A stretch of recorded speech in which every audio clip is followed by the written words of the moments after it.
Yo, what's up mga kapulido? Genix Motor Parts. May dayo tayo ngayon sila sir. Art trap ng Gabaldon. Linisin ko muna yung cam ko, malabo pala. Papasetup nila yan, Wave 100. Yan o.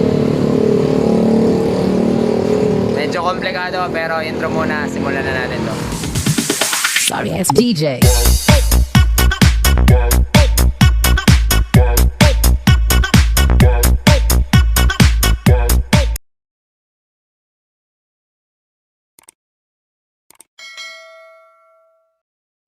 Alright, eto nga. Wave 100, takbong Geno. Ayan.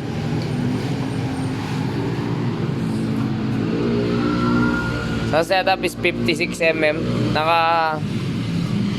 Nakaset na siyang dinala dito pero nakasakay sa kolong-kolong.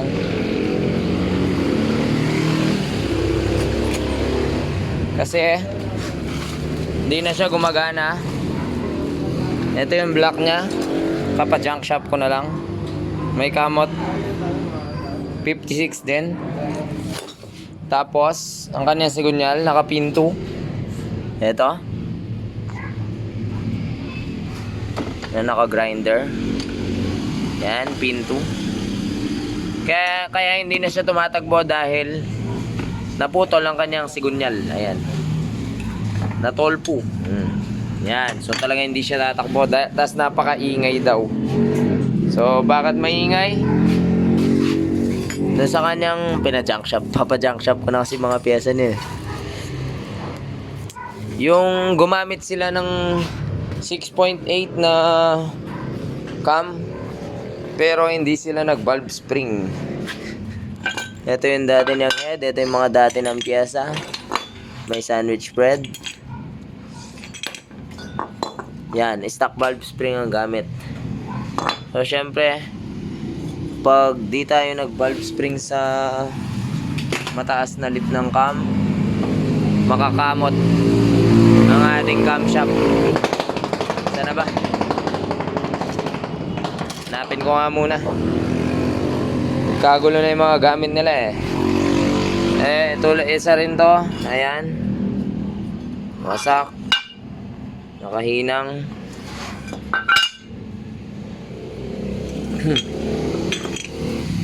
Hanapin ko lang yung cam. Yo, di ko na mahanap yung kanyang rocker arm. So yung rocker arm niya is kayot din. Parang yung cam niya, ayan, kamot din. Tapos yung rocker arm, napakalalim ng mga hukay. Pang XRM, yung gamit na cam. 6.8 na speed tech daw yon. So 1 month nakamot lang. Tapos 1 month after setup, naputol yung kanyang sigunyal. May dahilan po, malamang kaya naputol tong sigunyal niya.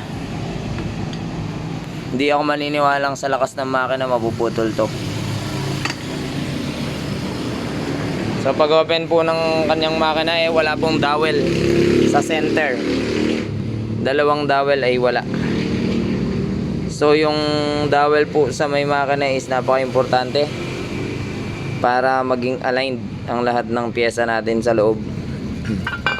Sa sentro sila. Kasi kapag wala siyang dowel, may chance na yung kapares niya medyo nakaliko. Kahit konti lang, hindi po maganda. So ang kanyang 56mm, ayan, may sabit pa yung valve.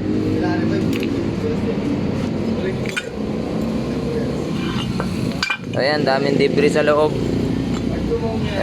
Bumili na siya ng bago na ito, kaso sablay yung binili kasi ang upgrade namin ngayon ay pang upstroke na sigunyal. So yung binili ng ganito, ito ay hindi rin namin magagamit kasi ang gagamitin naming sigunyal ngayon ay upstroke, mas mataas. Yan, mas malaki po. Ang XRM ay SRM Sunriser. Ngayon, tukod siya dito. Kaya tumabas din kami sa bulsang to. Ito yung mga importanteng info. Dito, tumabas din. Dahil sasayad nga to. Tapos yung kanyang oil pump Ito yung daanan ng oil pump papunta sa kabilang gear. Ito, ang oil pump kasi ng Wave 100 ay may tumatawid na bakal papunta sa kabila. So matatanggal din siya dahil tatama siya sa sigunyal. Ayan. So ganyan kasi yan eh. So hindi siya po pwede. Kaya po nagpalit kami ng kabilang side. Ito. Dahil kailangan natin is yung oil pump na kapareho ng XRM 110. So wala na pong tatawid na bakal dito sa kabila. Kapareho nung dati niya.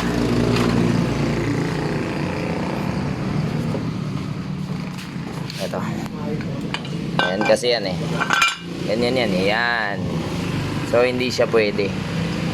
Hindi rin natin pwedeng gamitin tong kabilang side dahil kailangan natin yung pump na naka fix na dito. So hindi rin pwedeng gumamit tayo ng pump ng XRM kasi hindi naman siya match dito. So yun lang po yung talagang paraan. Papalitan mo to ang kabilang crankshaft. Mas okay sanang papalitan na natin pati kabila. Kaso hindi pwede dahil illegal siya. Kasi yung engine number is mababago. Hindi siya pwede mga kapulido. So kailangan lang namin diskartehan to para maging possible yung ating sigunyal dito sa kabilang crankshell. Next, reveal natin yung kanyang mga piyesa. May dala siyang mix mic.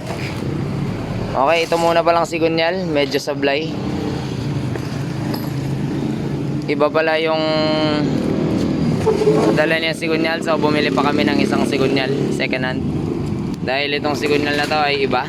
Ayan, brand new pa naman, sayang. Hindi sila pareho. Kasi ito may supply na langis dito galing sa crankcase.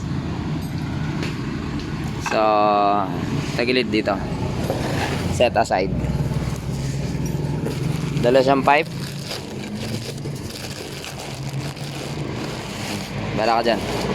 Tamad ako magbukas. Tapos mix mic 56mm semi-dome. Tapos maganda yung kanyang clutch. Yan, 6 na spring, 5 clutch lining. So makapit yan mga pulido, napakalupit niya. Sana all may pambili. Tapos meron siyang dalang big valve 2428 mga kapulido. Internals niyan is itong yung recommend ko sa kanya, LHK, bilhin niya ako. Yan, LHK cam stage 3 6.8. Bali ang settings po nito ay kapareho nung aking race bike na underbone, yung KR Minimax ko. Ito. So buuin na natin ito mga pulido. Nag-headworks na kami. Ayan, para sa mga basher dyan. Ayos na, ayan. Ported na po yan. So pwede natin buuin. Yung kanyang valve spring pa lang gagamitin natin ay pang Mio.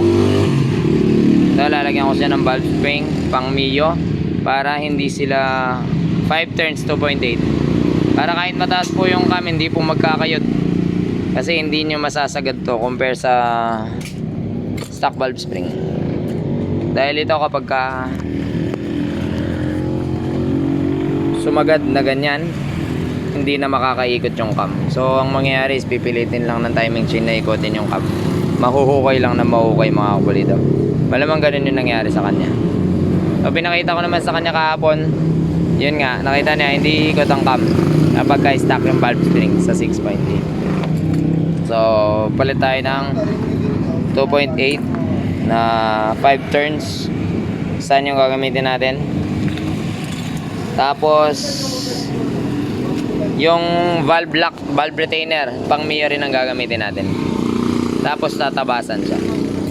So tabas na siya para ma-save yung kanyang valve seal, para hindi tumukod. So pwede natin buuin yan mga kapulido. Ito pwede na rin buuin yan. Gasket na lang. Tapos na ang napakahabang stress. Ito pa pala yung naging problema namin. Dahil magpapalit nga ng mas mahabang block kasi ang pang XRM 56.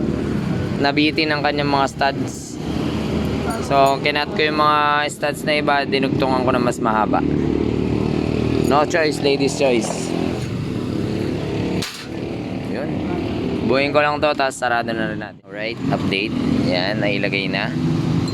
Nag-light and valve pala tayo para mabawasan yung valve float. By 60 niya boss Pag- yan. Kasi the more na magaan yung valvula, mas mabilis siya makakabalik. 317. Pwede yan.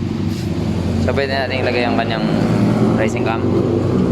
LHK 6.8. By 17, pwede dyan.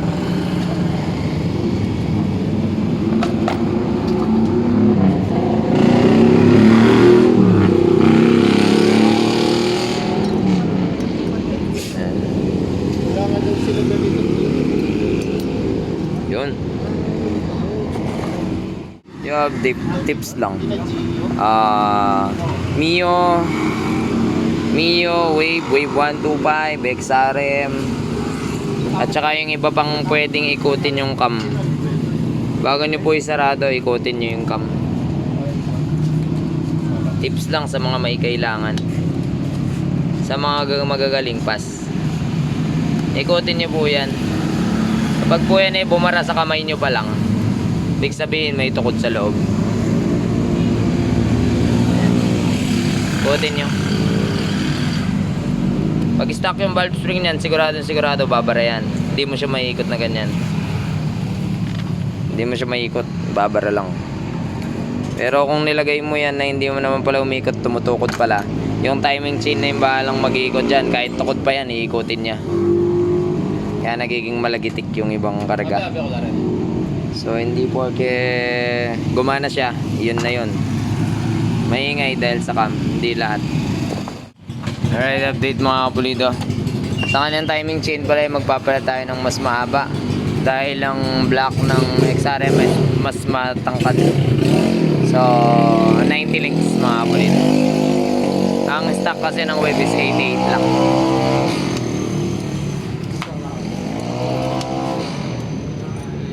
Yun. So, buo na.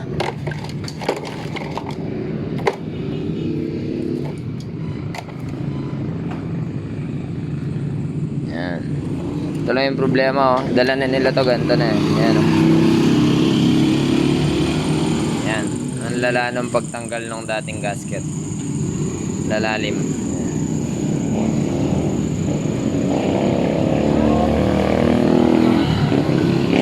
Yan, ingatan po natin yung pagtatanggal ng ganyan kasi hindi po biro yan pag tumagas. Kailangan pang ma-reface. So, paparaan na natin ng mighty gasket muna to, or gasket maker, bago natin lagyan ng papel. Pero kailangan tuyong-tuyo yung mighty gasket. Yung clutch, lagay na muna natin. Lalagay ko muna yung buong set nito. So, yung ibig ko sabihin, yung oil pump nito ay dito na. Yan. May sarili na siyang gear dyan.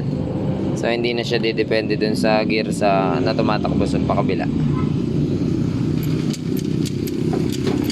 Sa pagsara, make sure na gumagana yung transmission bago nyo isara. Huwag basta-basta.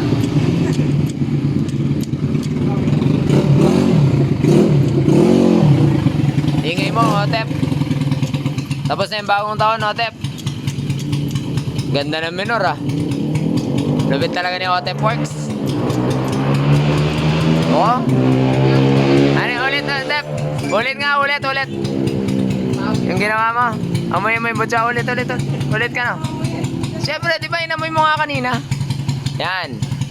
Ayan o, inamoy niya yung buga ng usok. AFR po yung tawag doon. Amoy fuel ratio. Yan magtono. Nakalip talaga na yung Otep. Balik tayo dito. Nagandahan ako dito kaso wala akong pambili. Ampas lupa. Yung magneta pala niya ay nakalighten. Tapos dito ka sa kanyang centrifugal, tinanggal ko na yung bakal na yun. Naka-welding. Pabigat lang kasi yun. Tapos nag-counterweight ako dito para ma-less yung vibration. Ayan, kung makikita, isang tabas lang. Depende lang sa diskarte ng mekaniko. Tapos ito yung centrifugal plate niya. Yun may parang clutch lining. Tinanggal na lahat yon. Tapos pinix ko na dito, yan. Full weld siya para hindi tumakas yung langis. Kasi may oil source yan. Eto, tinabas ko lang to, bilog dati to. Tinabas ko lang to para yung takip na lang mismo ang dali lang wait, yan, there's more, yan. Para ganyan na lang siya. Pero ang katotohanan nila is bilog talaga to, tapos takip.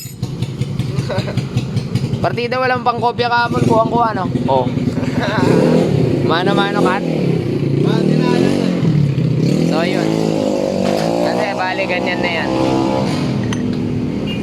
Gagawin ko lang sa counterweighting na to nakatapat siya sa top dead center. Kasi po mas mabigat ang piston ng 56 compare sa stock. Ang stock kasi is nakabalance sa ang stock signal kasi nakabalance sa stock na piston. So depende lang sa diskarte ng mga mekaniko kung anong gagawin. Kanya-kanyang diskarte yan. Yan, sa point muna natin to. Yo, update mga kapulido. Inantok na yung isa. Medyo nagka-problema kami dito dahil ito tumatama. Yan, so tabas inside. Yan. All the rest pwede na. Sa kabila naman yan, bali sa ulo naman tayo niyan. Bali halos plug and play naman na kasi bali dagdagan ko lang konti yung packet niya dito kasi medyo may sayad yung valve kapag ka nasarado. Pinapatuloy lang namin yung gasket maker. So ayan yung pala sa counterweight na ginawa ko nakatutok tong may tabas sa top dead center. Alright, update mga kapulido. Ayos na, headworks na lang. Ay, headworks tapos na pala. Bali plug and play na lang to. Tapos yung Bendix pala niya wala na yung flywheel. So tinanggal ko na lang din yung ano niya, yung pinaka Bendix. Bawas bigat pa. Naka-setup na kasi dati to So yan wala na siyang starter. So plug and play na lang tayo dito sa head. Yung piston niya medyo binawasan natin konti. Kasi uumpog siya. Ang deck height kasi niya ay 0-0. Saan yung piston? This mic. Ayun. Yan. Konti lang naman. Basit lang Alright. So ilagay na natin to.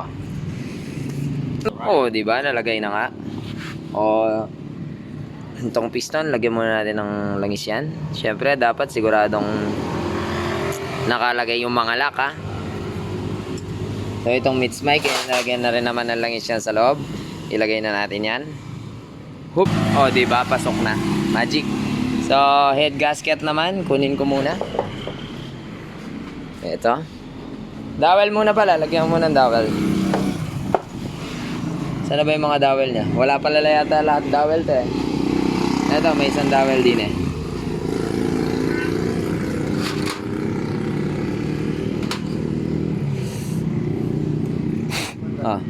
Awit. Merienda muna ako. Salamat sa pamerienda nila, sir. Napakalupit nila. Ang heartthrob ng Gabaldon.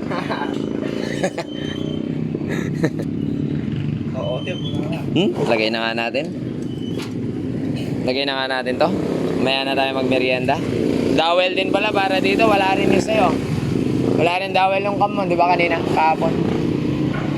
Kailangan yung dowel dito sa camshaft kasi sentro yun. Alignment. Problema natin saan na naman tayo hanap. Yeah.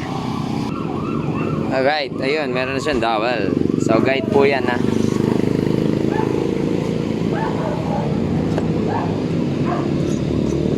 timing chain.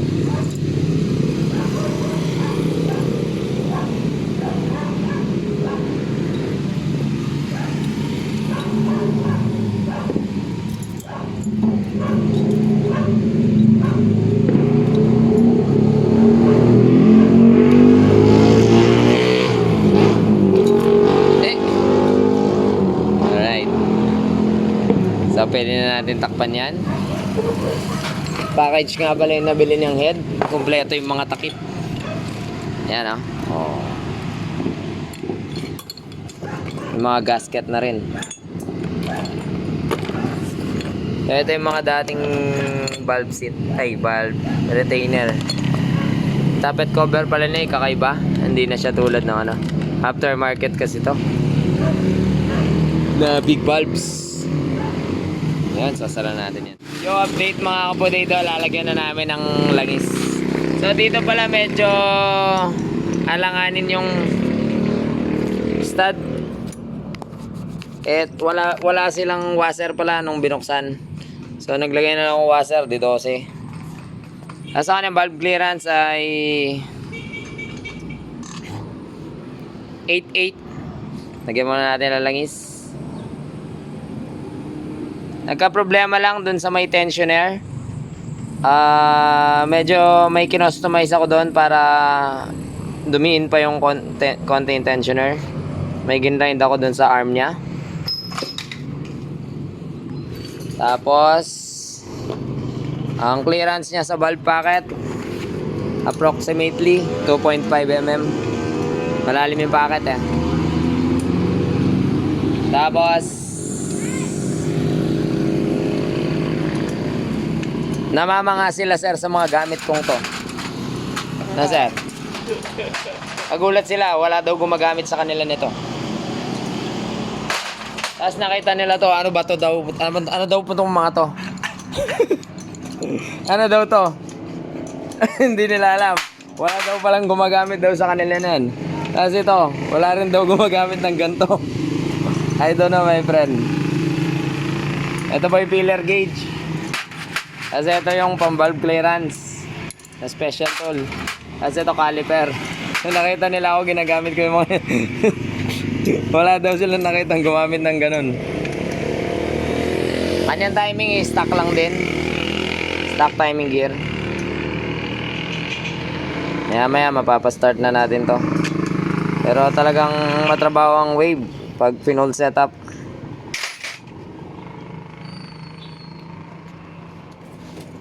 2:30 in the morning. May karera pa ako bukas. Wala naman tulugan to. Tala nga, Mepen. Yan. Dito Wow. Dun daw mga kapulido. Shoutout nga pala dun sa chinenchol namin nung nakaraan. Wave po yung motor niya. Dito daw binuhos yung langis. Ang galing. Bakit daw may tumatagas sa ilalim? Siyempre may drain yan. Tapos dry type po ang mga wave. Wala silang langis dito. Ang pwede po lagyan dito yung mga CG TMX125. Pero pag wave po, hindi pwede. Ay nako. Pagtingin namin walang langis yung makina. Andun lahat sa gilid. Dry type po ang wave. Wave 100. So ayan, 800 ml. Ayos na. Salpak na natin to mga kapulido.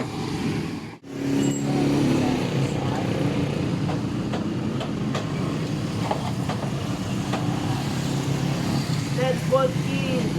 Tatantarantado. Tatantarantado. Gusto mo yata ang ganda? Masarap na yung teres. Gantong-gantong muna yung wave ko nun. Mag-wave pa rin ako. Gantong-gantong.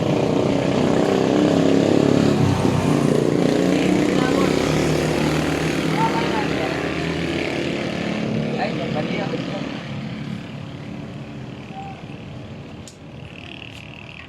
Pagod. Yan mo niya kaya palog. Baka salong ato. Hindi ba pwedeng yan mo palog? Yan. Wala ko na ito. Pwede ba? Dalawa siya. Okay na ito? Okay po. Yo, first start muna natin. Check natin kung may dumudura tong bastos na to. Kung dumudura ng langis, palapit lang dito. Dapat dudura siya ng langis. Start muna natin. Yun, ay.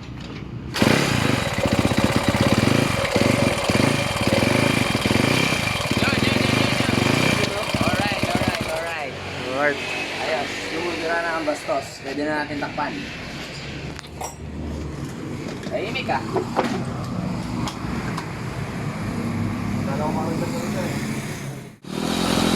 Bagay. May singaw yung pipe niya. Ayan, bagay siya oh. Pulang-pula. May singaw yung manifold niya. Alright. Update mga kapulido sa ating X-Wave 137cc. Pero ang tataka kami sinukat namin yung stroke niya ay yung stroke niya is nakalimutan ko na. Pero pagka kinampute mo siya, actual cc niya, accurate cc niya is 140cc. Nakalimutan ko na, basta kinampute ko na ito. 140cc siya. So, start na natin yan. Uy! Tigas si Pai. Bali, iniwan na muna ng may-ari to. Hindi lang, hindi nakasusi. Hindi pala nakasusi. Iniwan na muna ng may-ari to. I-break in ko na muna. Yun. Yung lagitik niya is normal lang sa cam. Saglit. Normal lang sa cam. Pero ito yung mas maingay ito Yan, kung may naririnig kayong tumutunog, itong flat slide dyan. Tingnan nyo Ayan, nawala Nawala yung kumakatok-katok. Pag i-kick mo Hotep works. Tapos kung konti minor.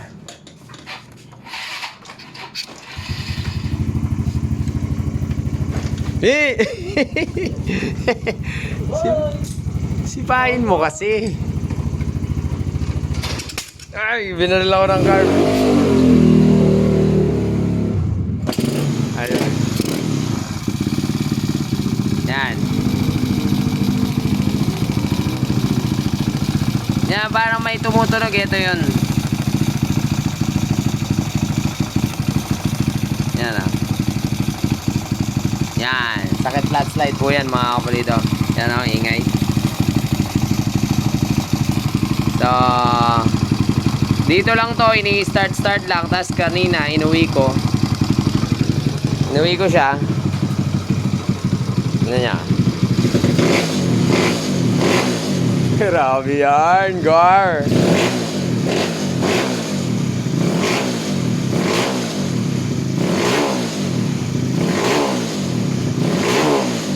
Ay, parang yung response niya is parang yung kay Armini ko rin talaga.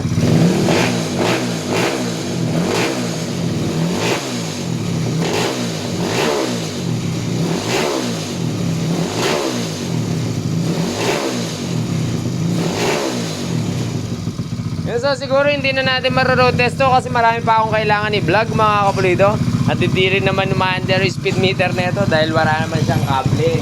Siguro hanggang dito na lang ating video. Salamat po sa panonood, sa pagsubaybay sa video na to.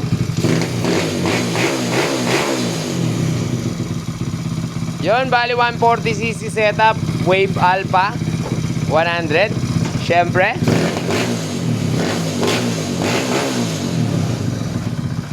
Yan. Ni-stay lang namin siya kumaandar yan lagi. Siyempre, pulidong gawa. At Genrix.